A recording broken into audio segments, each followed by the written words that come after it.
Welcome. My name is Doug Lean. I'm Manager of Economic Development for the City of Auburn, and we welcome you to the next edition of our Business 101 business seminars. Today's event is going to be developing a business plan and how to research it. First, I'd like to take a moment and thank Mayor Nancy Backus and the Auburn City Council for their ongoing support and effort for this type of programming, and also our strategic partners, the Auburn Area Chamber of Commerce and the Auburn Downtown Association. At this time, I'd like to introduce Stephen Bailey with the King County Library System. Steve is going to be give us a one-on-one drill into why to develop a business plan and where to research the data that you need for each component of it so you can be successful. It's probably the most important step that you can do for a successful business in the future. So Stephen, welcome. Thank you. Thank you, Doug. Let me get myself settled here. I'm going to be talking today about business plans and about why they're important, about how, if you're thinking of starting a business plan can really be your best friend. Although some people starting out looking at business plans think it's kind of the worst enemy when they realize how in-depth the research can be. So as a librarian, I'm also going to lead you through some key resources and free tools that you can use to fill out the business plan, to find that data that's going to make that plan really sing for you. Let's start out talking about the library and a little bit of the library's role. So public libraries are freely available for everyone, and we happen to have a world-class library system here in King County. The King County Library System is comprised of 48 libraries all over the county, and it's one of the largest library systems in the country. Now that size allows us to subscribe to some really powerful tools, some very expensive tools as well, that we then pass along to residents of King County as a benefit for library card holdership. To use the tools I'm going to be talking about, you just need a library card. Let's talk a little bit more about King County. There are two actual world-class systems in the area, the Seattle Public Library and the King County Library System. Actually, there's four. There's the Pierce County Libraries and Snohomish Libraries as well. Actually, somebody from Kitsap is probably going to tell me that there's five. The King County system are all the libraries in King County outside of the city of Seattle. The Seattle Public Library has 27 branches that are actually inside the city limits. So two separate library systems, which means two separate library cards as well. However, library cards are free, and any resident of the county is eligible for both cards, and any resident of Seattle is also eligible for both cards. So as we go through some of the resources today and some of the tools that are available to help with the business plan, we're going to be using library databases. Now on the table here, I have books as well. The library obviously has a lot of books on a lot of topics. All of these particularly are great books for starting a business or getting started on a number of items. We have QuickBooks introductions, we have marketing, there's information about how to write a business plan, some other information about retail surveys, manufacturing registers. One key resource that we like to point to, though, for folks starting a business plan is the Business Plan Handbook. This is a great compilation of actual business plans from all over the country. And I find it really useful as you start thinking about the idea of a business plan to actually see one that's been successfully written up and presented perhaps to a lender, and it's provided the foundation for a successful business somewhere in the United States. So we have several volumes of these handbooks at the library. More and more often, the resources of the public library, though, are available to folks even without walking in the building. And that's the case for a lot of the resources I'll be showing you today. So the Business Plan's Handbook is actually online. And I'm going to drop out of my PowerPoint for a second and show you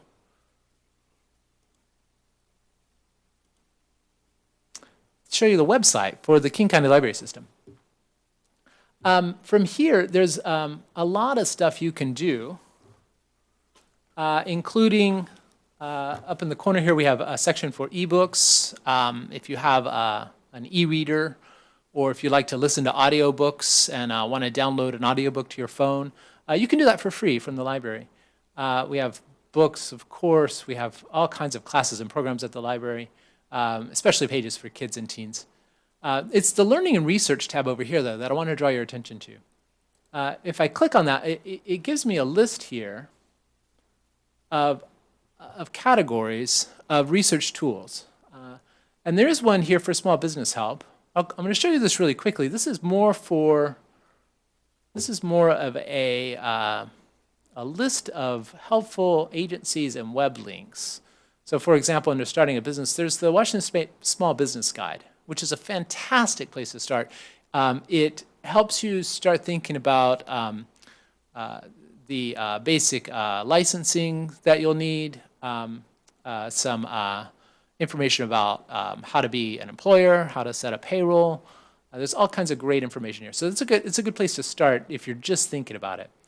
And then under business plans, there's a few items here. It's the Gale Virtual Reference Library I want to point to. Some of these links are available, are links to public websites that are available for free, like this top one here. This virtual reference library, though, it says log in with your KCLS library card. What that means is that this is a resource that we've purchased, as I mentioned, and that we've then turned around to offer to our card holders. So you do need a library card to get in. So I'm going to quickly type in my card number.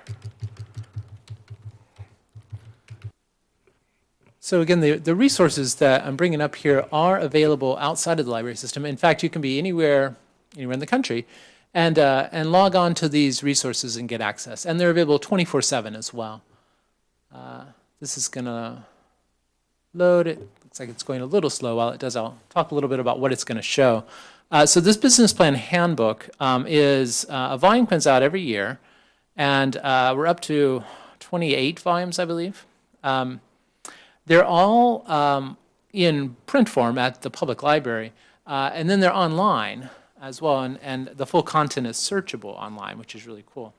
If you do happen to be at the library and you want to find a particular resource, there's an index in the back of the book where you can search by type of business. For example, here's a golf driving range, a gift shop, a concert promotions company. Let me reload the page here. It seems to be stuck. So you can quickly put in the search term for the type of business that you're interested in starting, and that will allow you to see an actual business plan for one of those businesses. So it lands on this page. The Gale Virtual Reference Library is actually a compendium of a number of different resources, detailed scholarly resources, as well as things like the Beatles Encyclopedia. There's lots of stuff in here. The Business Plan Handbook series is here, though. And as I was saying, we're up to 34. As I was saying, all the volumes are here going back to the early 90s. And you can search within the series. So let's run a search for coffee.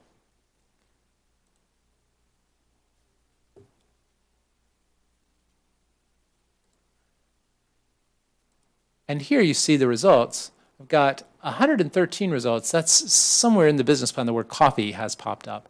And you see here is a coffee roaster. And beneath it here we have Coffee Circus. And then on to a basic coffee shop here. So let's pull up this one. And I'll show you what it looks like.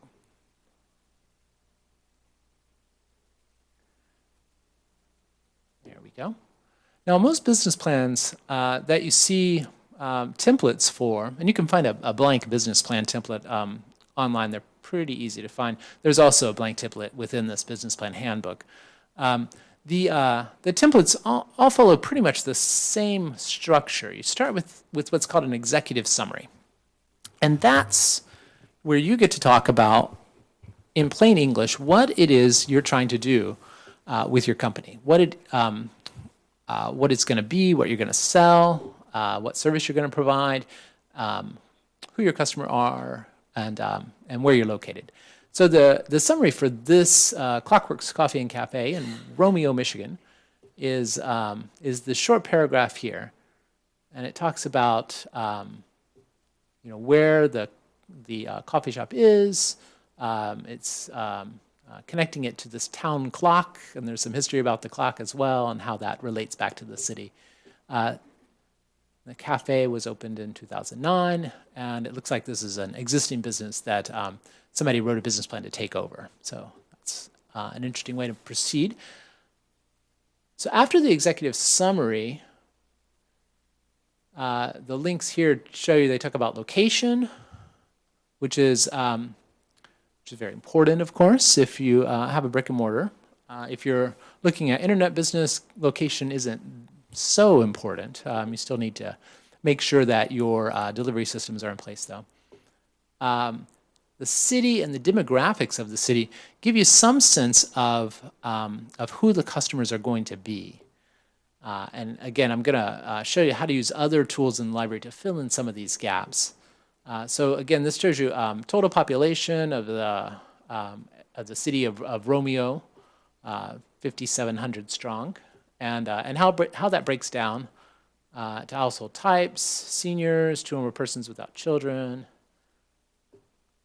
living in the same house, and some property details. Why is this important?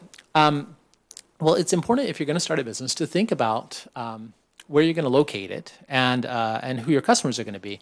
You're going to be much more successful with a coffee house, for example, if you're near an urban center or near a transit center, than you would be in a more rural area with limited transportation options and limited traffic going by.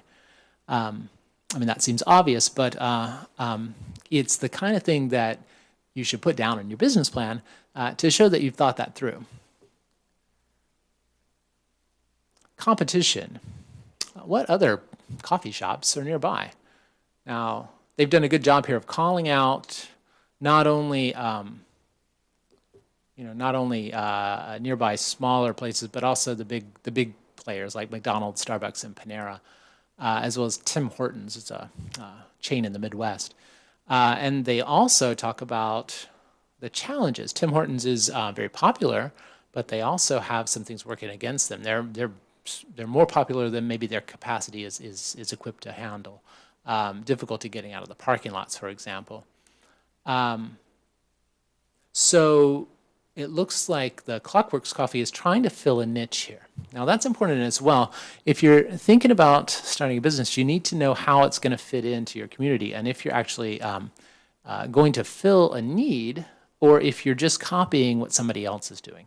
If you're copying what somebody else is doing and you can't differentiate your business or set your business apart from those other competitors, then you don't really have any advantage. You have no reason for people to choose your business over theirs. It looks like the potential buyers here, the owners of Clockworks Coffee, have thought through their hours of operation as well. And they have this whole section here on opportunities. So they've really put some thought into why their business is going to be successful over and above Starbucks or Tim Hortons. They are close to a cycling trail. And they want to potentially partner with a bike shop for referral and services. So that's a nice way to support the existing community and leverage the success of the existing community and the amenities of the community to help their business be more successful. They're looking at hosting private meetings in it looks like their facility includes a large open room. So it's another way to use all of the space potentially to be more successful than just serving coffee. They also have free Wi-Fi here. So you see they've thought through a number of additional opportunities. They have the chamber here and other partnerships with local businesses. And they mentioned working with the local library. Thank you for that. there's so there's a lot here. You can tell that they've really put their time in and done some homework. So how did they come up with these opportunities? How did they come up with this information? Well, a lot of the research that underpins a business plan is in investigating businesses that are similar to the one that you want to start. It's also in talking to people in the community to get a sense of what additional pieces of the puzzle might make your business more or less successful. By talking to the community, it could be other business owners, it could be the chamber, it could be just regular man on the street interviews. But you really do want to go out and do some legwork and start talking to people and getting their perspectives. Because as you, if you've put the time into to be at the point where you want to start a business, then you're obviously passionate about what you're trying to do, and you probably thought a lot about how it's going to go, but you're still locked into your perspective. So it's really helpful to break out of that and think about how other people might see your business and might see potential for your business to grow. I'm going to take questions at the end. Thanks, Sido. So underneath, we've got their menu. They're going to talk about what they're going to serve at the coffee shop. Looks like they're going to move out to entrees at some point. Reputation. So there's already an established business. They're definitely checking out reviews on social media. And then financial information. Now, the financial information is probably the most difficult piece of the business plan to put together. Now, this company is at an advantage because it's an existing business, so they already have financials on the books, as it were. If you're starting from scratch, though, it can be really hard to figure out what those numbers are. But you do need to have worked through in your head how that looks. You don't want to just say you're going to make $100 million your first year and put that on paper and expect that to fly. It's important to realize when you're putting the business plan together that it has a couple of uses. It's incredibly important as a resource to create a business plan and then to have it as a roadmap for how your business is going to move forward through. Usually it's through the first 3 years of existence. A business plan is also essential if you're looking for outside funding. And most people starting up a small business are looking for some kind of initial funding or loan from a bank. If you approach a bank and are looking for a small business loan, or even if you're working through the SBA or another agency, they're going to want to see your business plan. They're going to want to know that you have put the work in to think about all these details. So the financial piece is usually the hardest piece for people to wrap their head around. So I'd recommend getting yourself familiar with what small business finances look like, and we have some books from the library that can help you with that. There's also some tools that I'm going to show you that can help you start filling in those numbers and seeing what those financials should look like.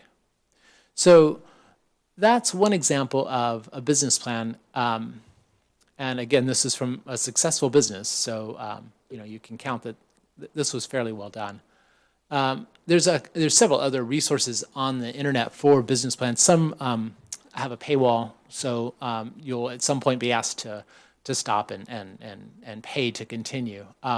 I like to show folks what the library can provide because oftentimes these are high quality resources that are also free. And frankly, if you're thinking of starting a small business, you're probably pinching your pennies already, I hope. So moving back, let's go back to the library website and let me talk a little bit more about some of the resources for research. Now, I tend to divide my presentation on research into into three different areas. So databases can show you who your competitors are, what your industry is doing. For example, in the coffee shop example I used, some of the issues and trends would be, the price of coffee beans. Also, are there issues with? There's a lot of talk around fair trade and organic coffee. There's issues of consumers being shy about types of pesticides that are being used. There's a lot of that kind of stuff that would put pressure on a new coffee shop starting up. And you would certainly need to know that starting out. And then your target market. Who are your customers? And finally, those financial pieces. So databases can help you find out what the competitive landscape looks like, the industry trends, your customer demographics, and then some information about the financials of your industry. So let's start the research portion of the presentation by talking about how business information is categorized. In the library world, when we're talking about books, we have a number on the spine that we use. It's called the Dewey Decimal Number, and that's how we arrange books on the shelves of the library. Because if we did everything alphabetical, it wouldn't make much sense. We tend to group things according to the subject matter. So all these books up here have pretty much the same Dewey Decimal Number on them because they're all about business. And same for these tools. Business types are categorized by the United States government according to a classification system. It's called the North American Industrial Classification System, and we call it NAICS for short, NAICS. You can go to the census website and discover your NAICS number for your particular business, or you can call this 1-800 number, or there's a number of other ways to find out what that is. It's a good idea to figure out what that is as you're doing your research. It's just going to give you a way to pull together a lot of information in a very powerful way without having to rely on words. That's the beauty of numbers. That's why we use it in the library for our cataloging systems, because numbers are always very specific. Words, unfortunately or fortunately, can mean different things, or the same concept can be represented by a number of different words. So the NAICS number is a great place to start. There's another number that you'll see tossed around. That's an SIC number. That's very similar to the NAICS number. It's just an earlier classification system. Both are still being used, and both are absolutely relevant. So maybe find out both. But for the purposes of research, I think starting with NAICS is fine. So let's talk about company research. By company research, I mean finding more about a specific company. And the reason why you'd want to do that is that for using the coffee shop example, you'll want to know more information about other coffee shops in the area where you're planning to start your business. You want to find out who your competitors are.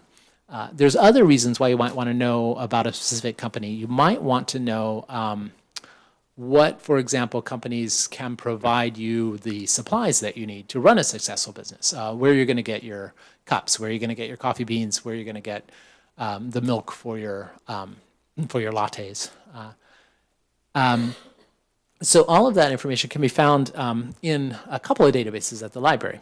It can also be found in some of these books up here, but we're going to stick with the example of the online research that you can do from the comfort of your house or office. So for company research, let me drop again out of my PowerPoint and go back to the library website here. Go back to learning and research. Under premium databases, we actually have a separate category. So if you wanted to look alphabetically at all the databases the library has, you could certainly browse this list and see that we have a ton of great stuff, including ABC Mouse for kids, including Ancestry.com for genealogy research, et cetera, et cetera. The list goes on quite a ways. We have over 100. We've grouped them by subjects over here. So under business and finance, I have a list of databases specific to business concerns. Business Plans Handbook pops up here. There's a few others as well. Let's go ahead and roll down and look at one that I find very useful for small businesses at a local level. It's called Reference USA. Well, Reference USA works kind of like the phone book, but better. It's got a ton of information for personal residential listings, like my phone number and address. It also has a separate business section with a lot of information about different types of business. Let me show you how it works. So this is the start screen, and again, it says the premier source of business and residential information. You can take a tour, you can find your local library. Most libraries around the country subscribe to this particular product, so it's a good one to know about. Down here under available databases, our subscription is broken up into these areas. And I'm going to show you under U.S. businesses how you would look for other competitors in your area. Now, the quick search box that shows up here is if you know what business you're looking for. If you want to find out, everything about that coffee shop down the street, you can put the company name in here, put the city and all the information you know, and click View Results, and you should be able to find it. Most businesses in the U.S. that are currently operating are in this database, and they update it quite frequently. I clicked on the Advanced Search tab, and I'm going to bring up a different way to look instead of the Quick Search tab. And we'll pause while that loads. Okay, so to use this effectively, you need to have two different variables. I tend to use geography, so where a business is located, and the type of business. That's the way I triangulate. Now, if I just viewed results from this page, I would see, all the 15 million businesses available in the database. Now, that's all over the United States. Let's narrow it down to let's do just a city. So when I clicked city-state over here under geography, it brought up this little search tab. I can search or I can drill down here. I'm going to drill down through Washington.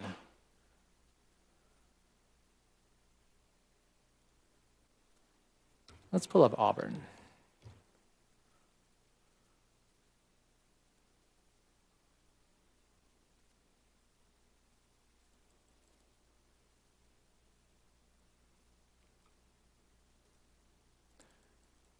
And sorry, I'm rolling down here. Okay, Auburn, Washington there.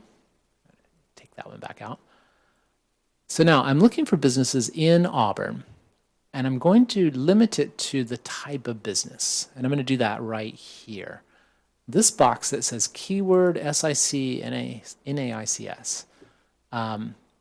What this is saying is that I'm going to look at the business NAICS codes for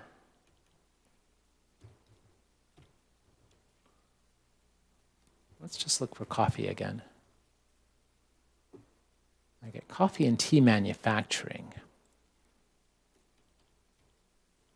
Let's look for cafe. Cafeterias, grills, and buffets. That's not quite what I want. I think I remember this example doesn't work very well for the word coffee, so I'll show you how to find the right result in just a sec. For the demonstration, though, let me show you that I'm going to select coffee and tea manufacturing. Yeah, it's a keyword code here, so. So I've selected coffee and tea manufacturing in Auburn. I'm going to click update. I don't know if I'll get anything. Yeah, because we don't have any coffee roasters or manufacturers within the Auburn area. Let's use a different piece and go for restaurant.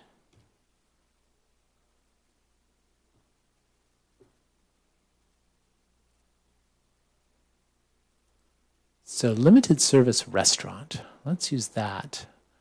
Update, I get 52, and we're going to view the results. And this is kind of cool. You can see that the results, now this is not coffee shops, this is everything else. It comes up with national chains like Burger King and Dairy Queen, but these are the individual franchise locations, as well as other types of restaurants that aren't exactly sit down. So your fast food restaurants and sandwich shops. Now, the interesting thing about Reference USA is that for these particular listings, I have the company name, I have the executive, I have their address and their phone number. That's what you would expect from the phone book. The extra piece, though, is things like, let's see, let me pick a good one. Dickey's Barbecue Pit. I can pull up the individual record for this restaurant and see the SIC and NEICS code. I can also see an approximation of how many employees they have, what their local sales were, what their location sales were last year, the type of business. Most of these are going to be private.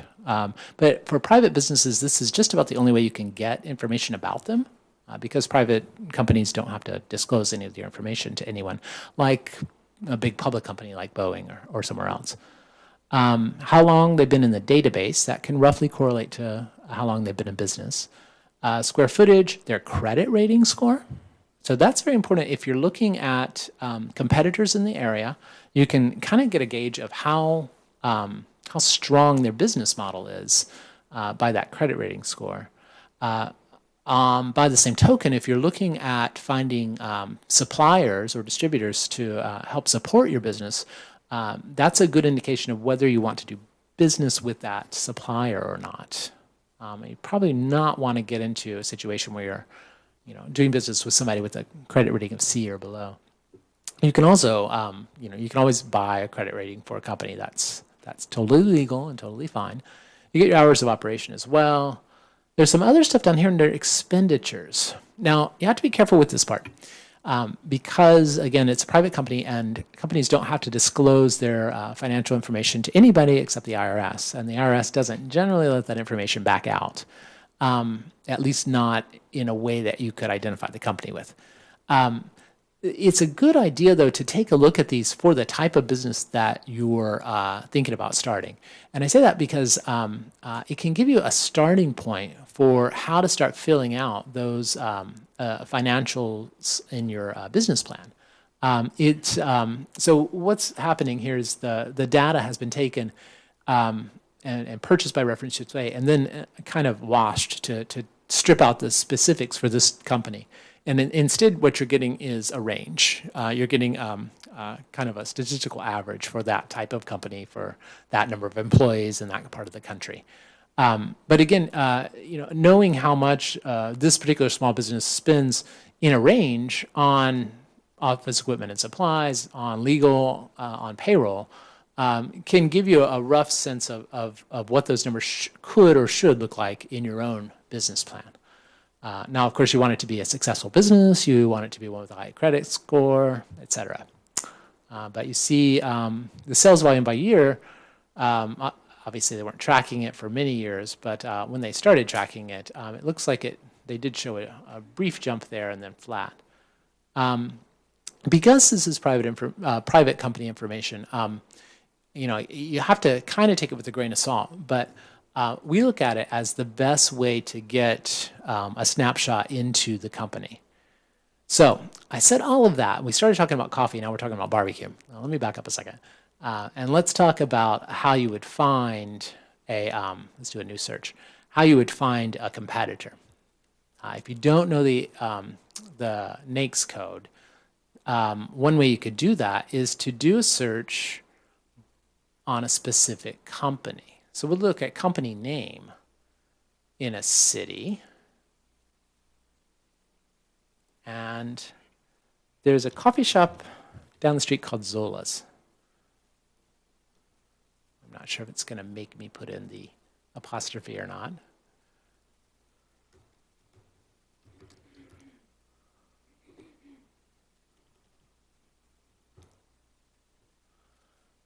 And I'm going to pull up Auburn, Washington again. There we go. Let's see if that works. Yes, it does. I get one company, and it's Zola's Cafe. Sonia Kessler is the owner. I'm going to pull up information about Zola's. You get, of course, their address and everything. Here's the good stuff. You get snack and non-alcoholic beverage bars. That's the NAICS code for coffee shop. Back in the SIC codes, they just called it a coffee shop. NAICS is a 21st century update. Actually, it was mid-90s of the 20th century update for the SIC to add a lot of extra layers to the coding system. But sometimes it gets a little confusing. So let's pull up. So Azola's is actually listed as a full-service restaurant instead of just a coffee shop because they serve lunch. So their primary NAICS code is this one, 722511. Their secondary is 722515, but that's actually what I'm going to use. I can't click in. 722515. Let's do a new search.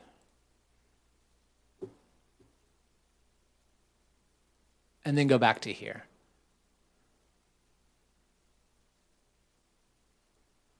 And I'm just going to punch it in. So this is kind of bypassing the, when I didn't get the results I wanted out of this, I'm just going to put in this. I'm going to search NAICS, dropped it out. And city.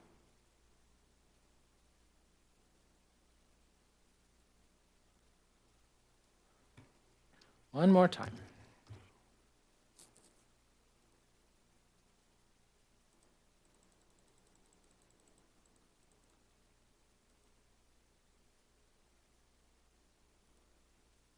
Okay, I get 48.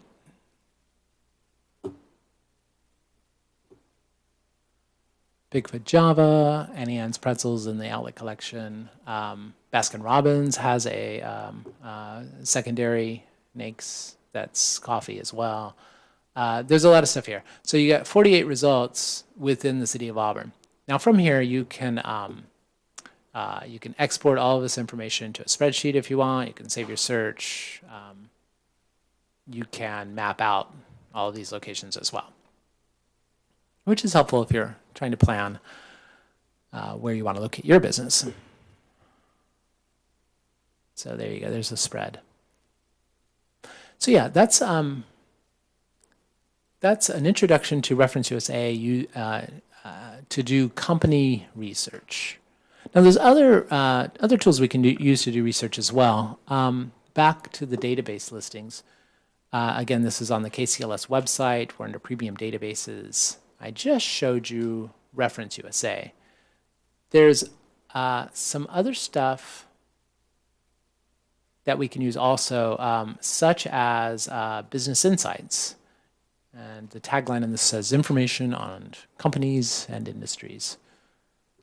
So if you're looking for information on a small coffee shop, you're not going to necessarily find it in Business Insights. But if you're looking for information about Starbucks, you definitely will find it. It's more of a big company tool. They do have some private companies in here, certainly, but usually not at that granular level that you're going to see, not the mom and pop shops. To find information, simply enter your search terms here.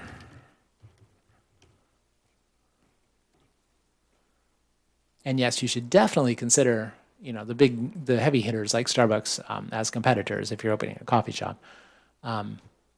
Also, things like McDonald's, Dunkin' Donuts, that kind of thing.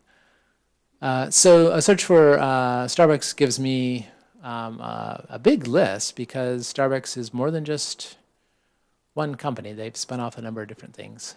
But this is their major corporation. You can get their net revenue, number of employees, and see all kinds of stuff about Starbucks. That's not really the best use of business insights. The best use of this is to see information about industries, including market share.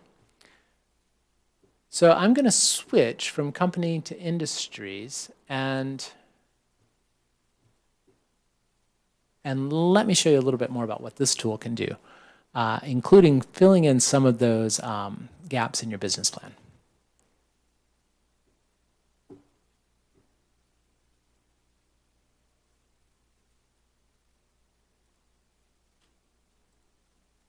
There we go.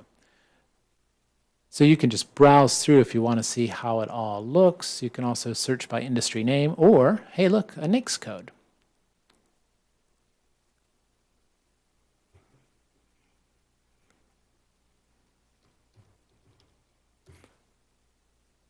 I'm going to put in coffee and see what I get. I get coffee and tea manufacturing. Seems like I've done this before, right? Let's look for the NAICS code.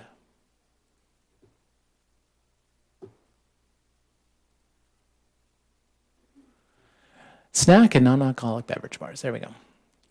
This was updated 2016, this year. And the top companies, no surprise, Starbucks. Starbucks Japan makes an entry at number 3. There's some, at number 5 as well. So why is this important? It shows you a number of breakdowns underneath this of other things like specialty bakeries, creative dining, cyber cafes, that would be coffee plus internet, eating places and restaurants. It also has links over here to associations, market share, rankings, news, and trade journals. All that's great information. And if you haven't started investigating the landscape of your industry, this is kind of one-stop shopping for you. Why would you need to investigate? Well, as I said, there are global trends that affect even the smallest company. And you need to be aware of them so that you can plan and be ready for what's coming down the pike. So this is the sub essay for restaurants. Restaurants and coffee shops, obviously there's some overlap there. And you'll see right up, pops up McDonald's. So it's going to give you a little snapshot about the restaurant industry, some of the organization and structure. You got full service versus quick service, franchising. And then you go into current conditions. This is the real meat of it.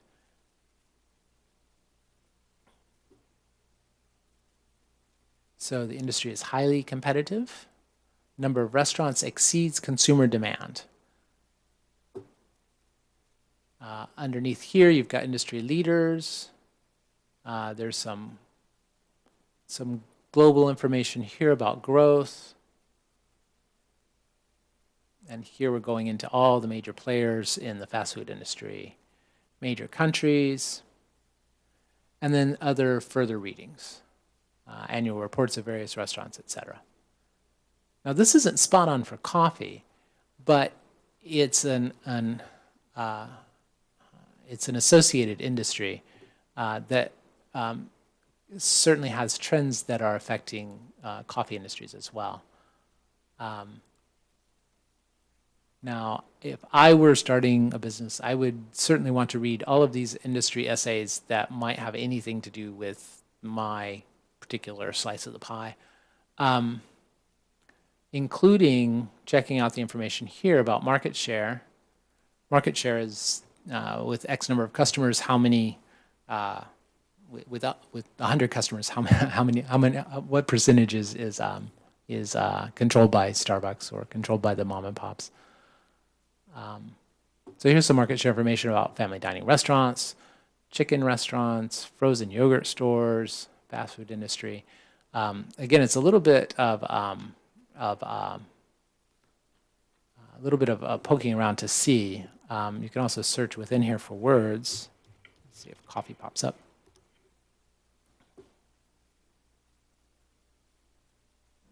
Top coffee shop chains in China. There we go, specialty coffee chain market.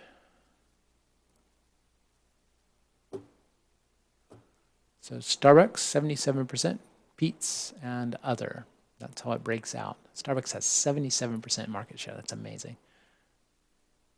Again, this is a lot of information, and it may or may not seem useful, but the more research you can do, the more you're going to pull out those interesting tidbits that are going to be useful for filling in your market plan. So that's Business Insights. There's a lot more in here, including comparison charts between companies and case studies. So I invite you to explore it. I would also lead you to do research in some of our other databases. Let me show you two more. I'd like to start with the top one here. This is called ABI Informed Trade and Industry, which is a really terrible name, I'm sorry. It's a product put out by a company called ProQuest, and ProQuest does a lot of these kinds of things. They have their own naming schemes that don't mean anything to anybody. Basically what this is a database full of newspaper, magazine, and trade journal articles. Now, I think, and the coverage, again, goes back 40 years plus. I think this is really a goldmine of information about a particular industry or even about a specific company, because you're letting somebody else do the research for you, and then you're tapping into their expertise.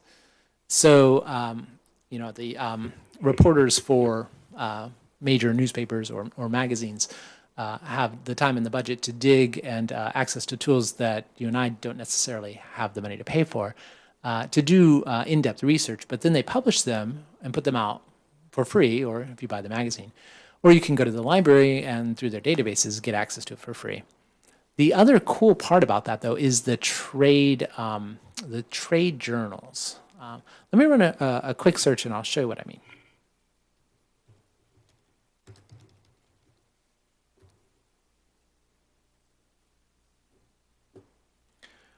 Okay, big search for for two words, coffee houses, and I'm getting 75,000 articles back. I'm going to narrow that down a bit. I don't want to see everything from 1936 on. I want to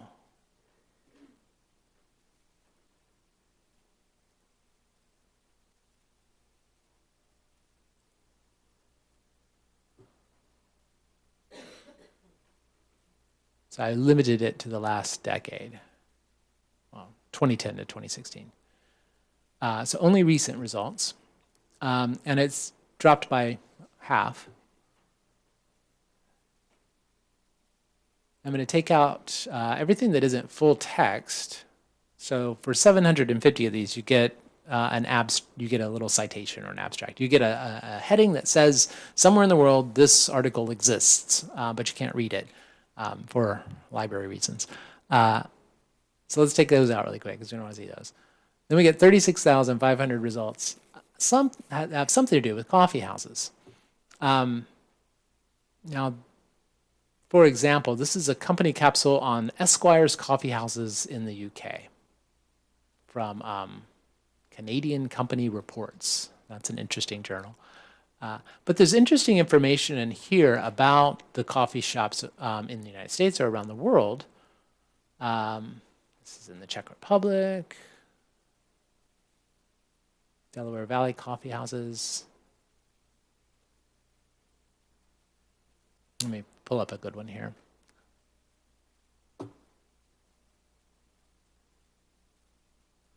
So here's a trend. Here's a weird trend I hadn't heard of. September 2011, in Food Magazine, Jessica Burke is writing, coffee chain buys up steakhouses. Ribs and Rumps operates a similar family-friendly environment to the coffee club, with both brands appealing to the same customer base. It's an interesting kind of, that's in Australia, an interesting kind of overlap between coffee houses and steakhouses. Maybe this is an interesting direction to take a new business venture in the United States. Now, I would probably limit document type as well. to maybe just industry reports or maybe just company profiles.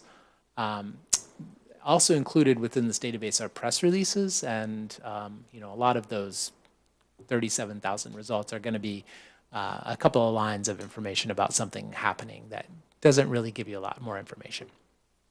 But how about quarterly updates in the coffee and tea manufacturing industry? Yeah, that's pretty spot on. I'm going to pick one at random here.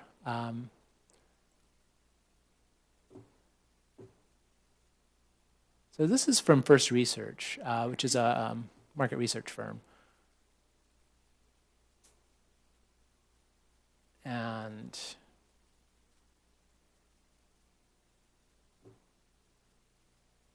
sorry, I had it on abstract. Let's look at the full text. And this is 18 pages of information about coffee and tea manufacturing. And that's going to really give you some better information about trends in that industry. See your competitive landscape, products, look, charts and graphs. Nothing looks better in a business plan, by the way, than a couple of charts and graphs. So you can certainly take this and steal it, put it in your business plan, just make sure you cite it. I'll tell you how to do that later. Global coffee exports here, where are they coming from worldwide? Demand for coffee is strongest in mature markets. Growth rating is low, so that's not especially good news for opening a new one. And by the way, I'm not encouraging or discouraging anybody from opening a coffee shop, although I would warn you that there's a bunch of them around. So, quarterly industry update, there's a challenge. Coffee prices are expected to rise through 2015. That's going to make it really hard to break in. Industry impacts. So yeah, your industry indicators are here, and the forecast here. Looks like low single digit growth over the next 3 years. So that's the kind of information that you're going to want to be aware of. It's the kind of information you're going to want to include in your business plan. It's also the kind of information that the guy sitting across the banker's desk from you when you're asking for money is going to expect you to know as well, because he has access to this too. And if you try to, pull one over on him, he's going to know. He's going to say, you know what, you're projecting double-digit growth for your coffee shop, but the industry is only projecting single-digit growth over the next 2 years. What sets your company apart? And if you don't have a good answer, then you're not going to get that loan. So, again, the databases we have give you access to information that you can't get otherwise, and that is very, very valuable for your business plan. And let me reemphasize that point for a second. I know lots of people, when they think of research, they think, oh, I'll just go to Google and I'll put in coffee industry research.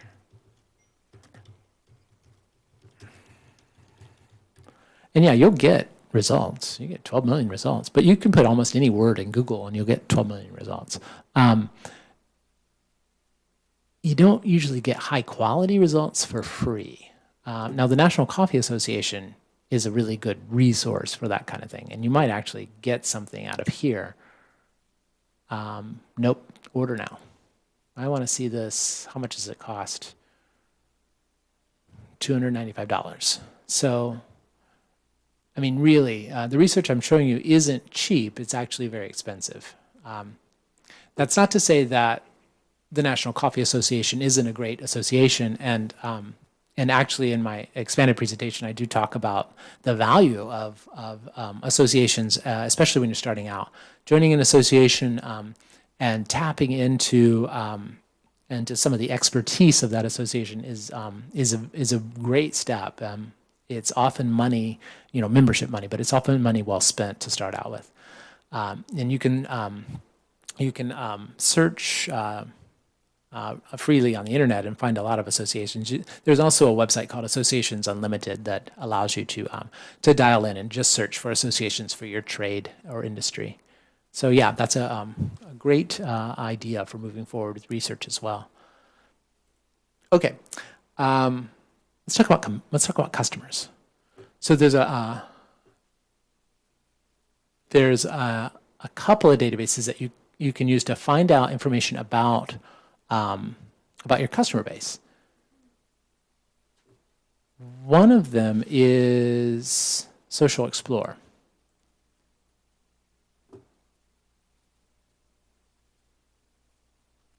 Again, I was on the KCLS database's website, and I clicked through to the Social Explorer database. Looks like it didn't quite load like I wanted it to. There it goes. There's lots of text on this one. So Social Explorer is a cool GIS, so map, database that incorporates all of the census data, including the community studies, and it allows you to kind of slice and dice that information in a really cool way. So let's get started, and I'll show you what that looks like. You can always go to the census website, of course, to find information about demographics in your area. And if you've never been to the census website, then I'm sorry when you go to it for the first time, because it's really hard to navigate. It's really scary. I like tools like this because they give you access to the same information kind of in a way that makes sense. Let me show you what's in here. So you get the map of the US. Obviously, this is United States focused.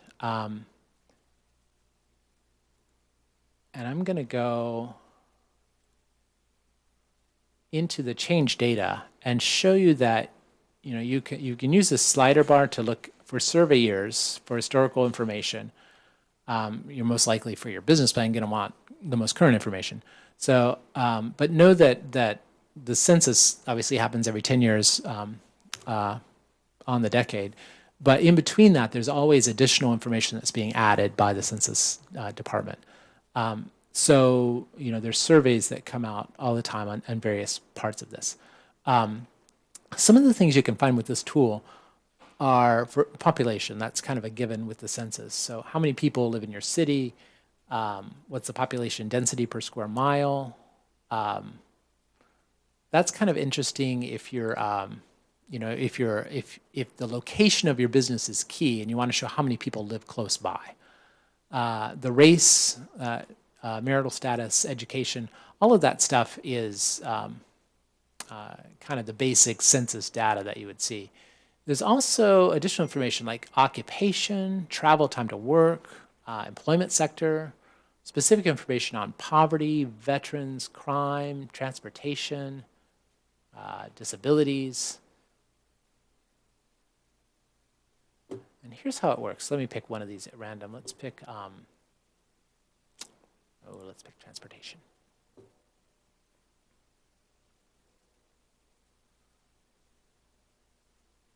So this is showing workers 16 years and over who drove alone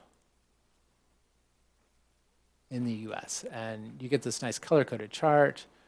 Let's say, wait a minute, I want to only see Washington. Well, you can do that too. Or I want to go in tighter and see it by county. So King County. Workers 16 and over that drove alone, 64%. No wonder the traffic's so bad around here. And you can dive in a little even deeper than that. Now, certain types of information are only going to be available at the state level or the county level. Other types of information are available at a much more granular level. This particular type of information is available at the census tract level, which is almost the finest level that the census collect things. Almost, not quite. So in the census tracts in Auburn, that 64% number is holding pretty steady. It's up to 76% for this particular tract in North Auburn. It is 81% in one tract in the middle of Auburn. And then as you get out towards the reservation, you're also looking at 81%. So what does that tell you? Well, In this case, it doesn't tell me anything I really went looking to know, but you can see how access to some of that information might be interesting or important, or might have an impact on the way you position your business, or your potential success in your business. For example, if you're going to have a coffee shop, to go back to my original example, and you're going to put a drive-through in, and you're going to be located on a major transit route or a major transportation route, and you can show that in the communities that use that route, that you're seeing, 81% of the folks are driving, then that bolsters the argument that you have that you're gonna see a lot of folks coming by your drive-through. So that's a quick introduction to Social Explorer. And again, there's so much information here. It's well worth exploring. A couple other pieces for demographics or customer information. Mergent Intellect, another database. All of these are awesome library databases. Mergent Intellect has information here under the demographics section that's similar to what you saw in Social Explorer. They have access to some market research as well. I just wanted to touch on briefly. Market research is great. It can tell you the characteristics of your community in a way that the census data can't. Market research is a way of finding out information about a particular community and about the makeup of that community in a way that just the census data can't. So census generally focuses on age, race, sex, income, household demographics. Market research goes a step beyond and says, what do the populations like to do? What are they interested in? What do they spend their money on? That kind of information is super helpful as you're building a business plan. So I've just dialed in King County, Washington, and I pulled up some demographics. Let's look at, so there's pop facts, and then the PRISM household distribution reports are really what I'm getting at here. So let's look at the PRISM market research report for King County for 2015. It's going to take a second while this loads out. And while it does, let me point to something that Auburn has recently. They've been doing their own market research campaign recently. This is the City of Auburn's website. And under the Doing Business, there's an economic development section here. And that takes you to this page.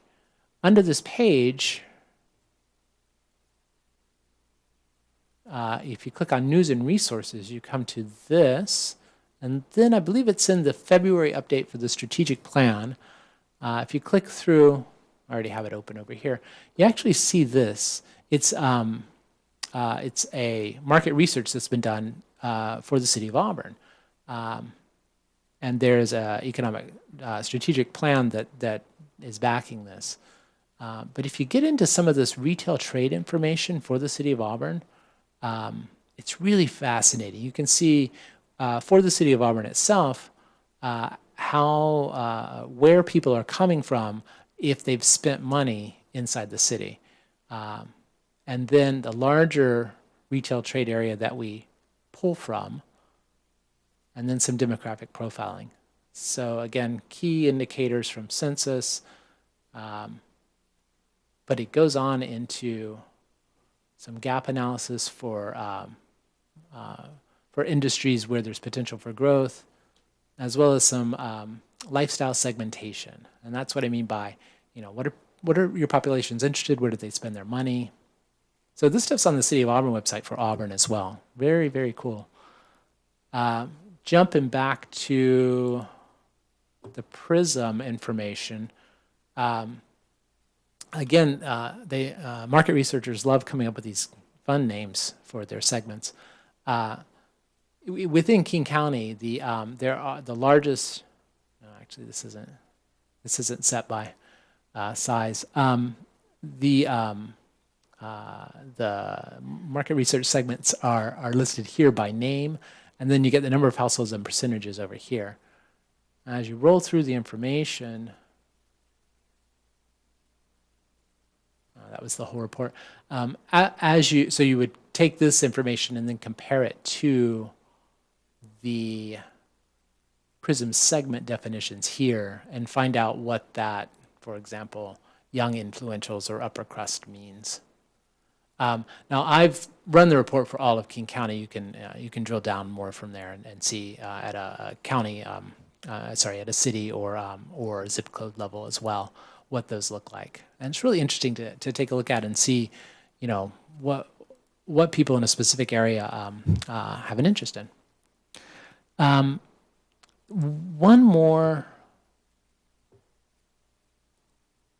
segment on customers.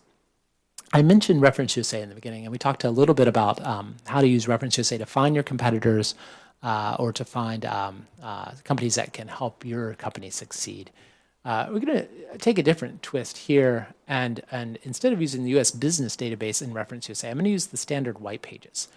I compared this to a phone book earlier, and the terminology is the same here. The white pages are just residential listings. If I'm looking for a specific person, I could put that information in here. I'm not going to do that right now. I'm going to go to the Advanced Search tab, and I get the same kind of pick a couple of variables information here. I'm going to look for geography. Again, let's go city-state, and actually for most businesses, you probably want to do zip code. You could also do county. You could also go pick a spot and do a radius search as well, which sometimes makes sense if you don't have a lot of geographic barriers. Here in Auburn, there's hills on all sides and a river, so maybe that's not the best. Let's, one more time, pull up Auburn. Got to spell it right, though. Hang on.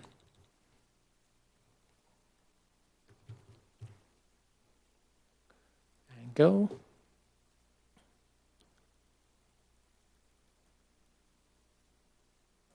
And Auburn, Washington. There we go. So I've got my geology set.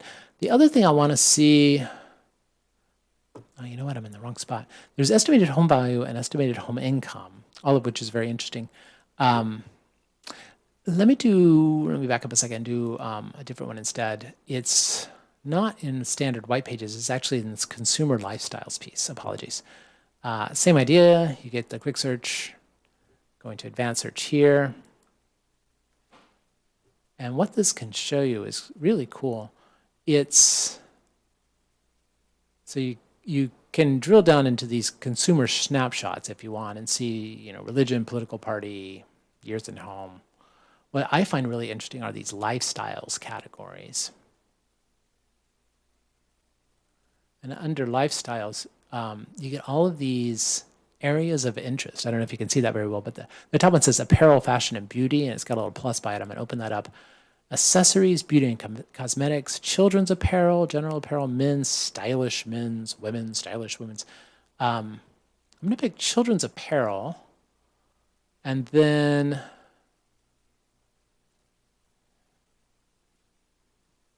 let's pull up Auburn one more time. And what I'm going to show you isn't a list of companies that deal in children's apparel.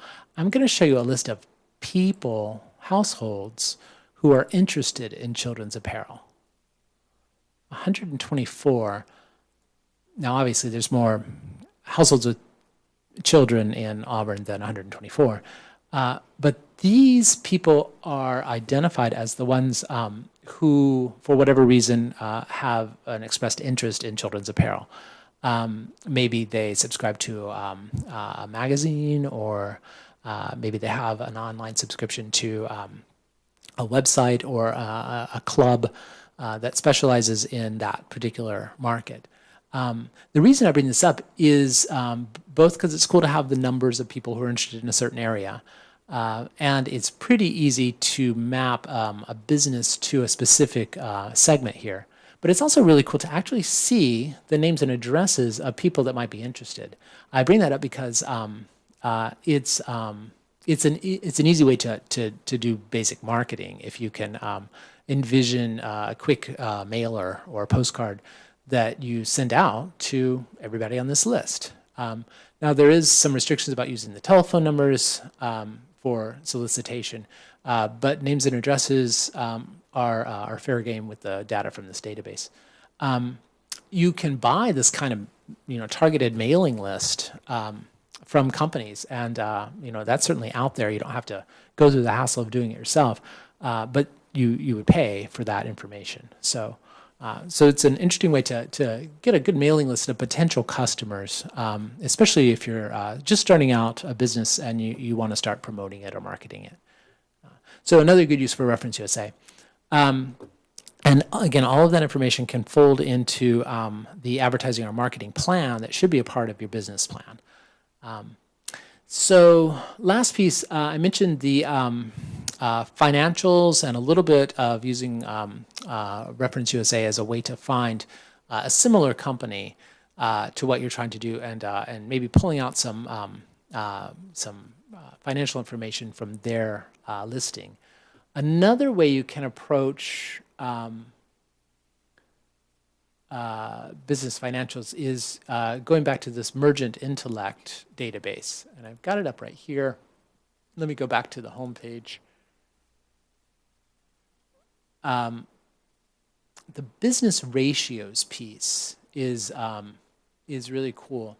It can be very confusing if you don't have a head for how business financials work. But within this database, you have access to solvency, efficiency, and profitability ratios for specific industries that are confirmed. This would be the same thing as RMA industry surveys or Troy's Almanac surveys. This is done in Bradstreet's version. So key business ratios. Again, these map to, in this case, a specific SIC number. And we would find in here somewhere the kind of coffee shop restaurant example we were using or something else. There's a lot of heavy industry in SIC. That's a little bit of the reason why it was starting to get a little too specialized and wasn't accounting for some of the things that the NAICS industry does. Let me see if there's a way to search this. Oh, you can actually look at NAICS over here. I think I was in 722515.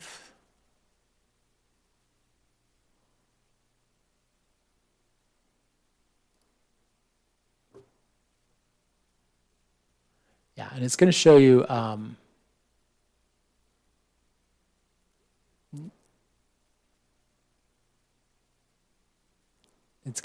these upper, median, and lower level for size of business for different years. What you're looking at here are ratios or comparisons of two different numbers.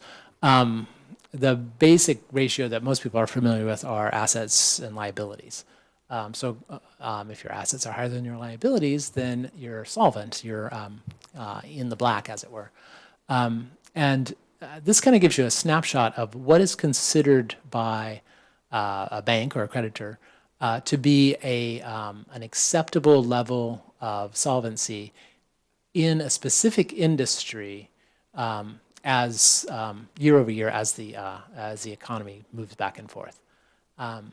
It's, again, if you don't have a head for numbers or for accounting, it can be very confusing about how these can be used.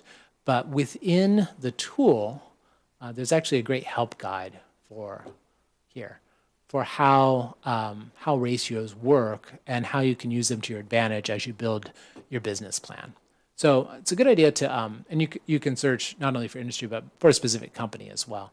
Again, that's going to be the larger companies within Dun & Bradstreet. But it is helpful for industries to pull your ratios and kind of get a sense of, what an acceptable range of operating assets versus liabilities are. It also breaks down, current sales inventory, assets and sales. and profitability here. And then some norms for all of these areas of a balance sheet. So if you have the percentages, if you have the norms, and you have kind of a starting range that you pulled out of Reference USA, you should be able to kind of triangulate what that financial projection looks like. It's a little tricky, but those are the tools to make that happen. So that's a quick introduction to how to use library databases to find the research that you need to fill in your business plan. The other resources that I'd like to point to are local resources that can help you one-on-one get the answers you need. I think the most valuable one are the small business development centers here in Washington. We have these all over the state. They're actually all over the country. But they are places where you can go and talk to somebody one-on-one. They're all under the U.S. Small Business Administration, and they're ways to get really good expert help. These places exist to help small businesses get off the ground and succeed. I was hoping for a list here. Hang on a second. About the SPD.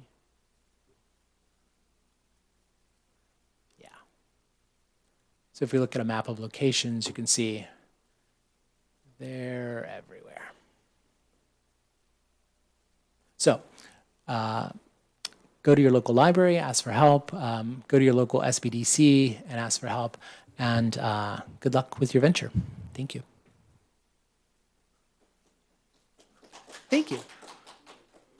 Stephen, thank you very, very much. To drill down into the solid detail of how to research an idea, this was amazing. There's a lot of tools out there that I think a lot of people don't know are available. As far as contact is concerned, as Stephen said, the SBDC can be a great help for a lot of new micro startups, and we also partner with the local SBDC out of Green River College. Anytime through our office, we can make an appointment for you. They actually work as some of our counselors for women and minority-owned businesses and other small startups. We have locally here, if it's more of a stage 2 type of company, we actually have a proof of concept accelerator that is now operating up on 30th. Manufacturer has put in a 50,000 square foot facility. We have 9 startups, and they're working on prototypes, and they're just now into a lot of the research part of this whole thing. And so, yeah, there's a lot of help here locally for new startup businesses, and we hope you take advantage of it. Again, Stephen, thank you very much, and thank you for your time and all the resources available through the King County Library System. You're a great partner for our local companies. Again, I want to say thank you for the audience for taking your time, and I would like to again thank Mayor Nancy Backus and the Auburn City Council for their added support, and our partners, the Auburn Area Chamber of Commerce, the SBDC, the Downtown Association. And I believe we have a question from the audience that would like to be asked. So I'm going to actually go out and put a microphone out here. Just a second.